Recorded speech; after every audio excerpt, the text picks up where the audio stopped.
Imanaya Kanti Yachaki Una Ajimi Kani.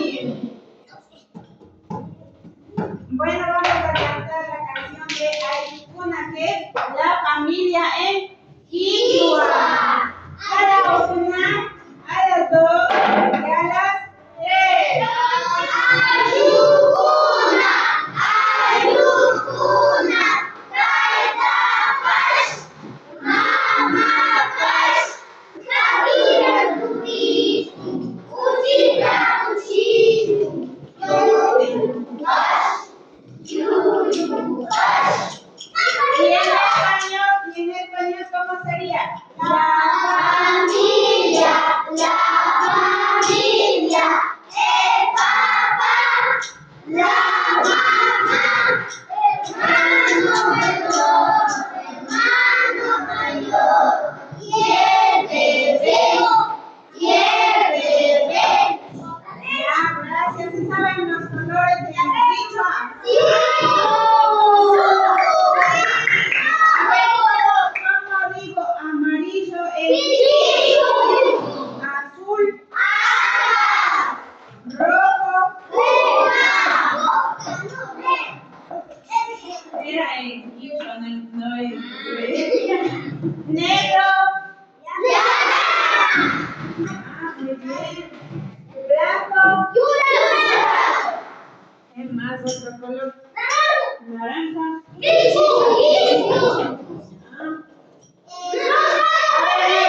El amarillo.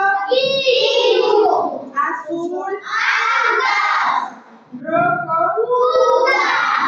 Negro.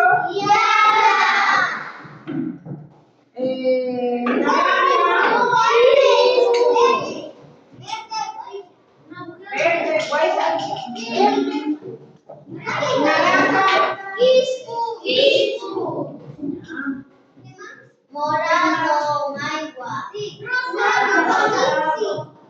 Blanco. Negro.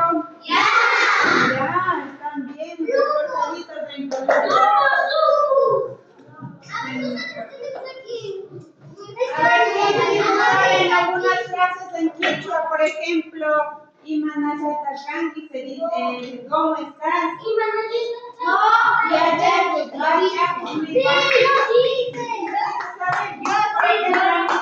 me pregunta. Buenas noches, dice. Imanaya Kanki, Yacha Chikmikani, me dice a mí, tú eres profesora, ¿cómo estás? Me dice, y yo le respondo, Ajimikani, Yacha Chikmikani, yo soy profesora. ¿Y ustedes cómo dirían?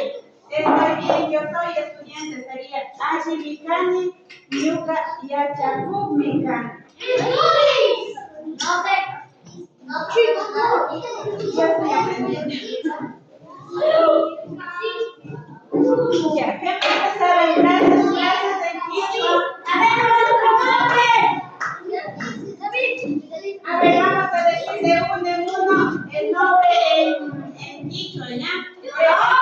No, sí pueden. Sí, no podemos. Yo me voy a presentar, voy a decir Ñuqashutimika, Mary Pipambisa. Y Ñuqa Yachachimikani, yo soy profesora y ustedes van a decir Ñuqashutimikani, Ñuqashutimika, Elena, Ñuqa Yachachimikani.